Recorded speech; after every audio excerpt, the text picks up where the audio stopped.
Hi, my name is Danielle Nowak. I'm the Access Services Librarian at the Sterling Morton Library and a member of the Chicago Open Archives Planning Committee. We are here today to talk about past and future Chicago Open Archives participants. Here with me today is Catherine Grandgeorge. She is the processing archivist at the Newberry Library. So hi, Catherine. Welcome. Hi, thanks. Just to start us off, why don't you tell us a little bit about yourself and your experiences at the Newberry and what you do? Yeah, absolutely. So I've been there for about 4 years. And like you said, I'm a processing archivist, which means that I kind of get to do everything there. But my primary responsibility is to work on our manuscript collections and make sure that those are available for our readers to use. But it's fun because I get to do the whole process from meeting with donors to, accessioning collections and processing them and then working with researchers after it's all done too. And so, kind of looking in like a general sense, who would you say your audience is? The Newberry really has quite a wide audience because we have a lot of different research areas. We're a humanities research library, so we have a really strong genealogy group. A lot of scholars come in, but then also a lot of the general public who are just coming to look at really cool things that we have or doing their own history research, and so it's really open to everybody. And as a past participant in Chicago Open Archives, how has that experience been for you, and how has it had an impact on your archive?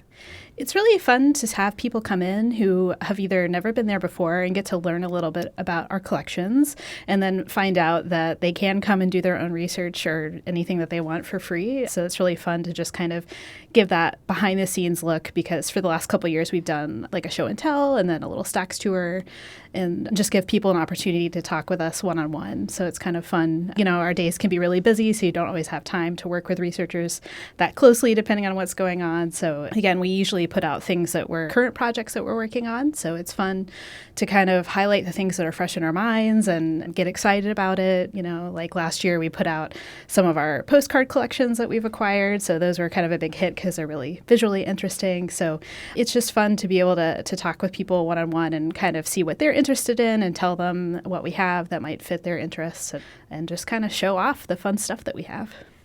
So for this year, are there any teasers or anything interesting you want to share with us? So yeah, this year we're looking forward to collection presentation on the theme about the Illinois history, the Illinois bicentennial, but we're doing a little twist. So we're going to look at materials that kind of make up what was Illinois before 1818, because we have some really interesting collections, in American history and Indigenous and American Indian studies. So just kind of looking at like maps and manuscripts and books that kind of give a little peek at kind of the development of Illinois, so it'll be kind of fun. Would you have any advice for someone that's interested in possibly participating in the Open Archives?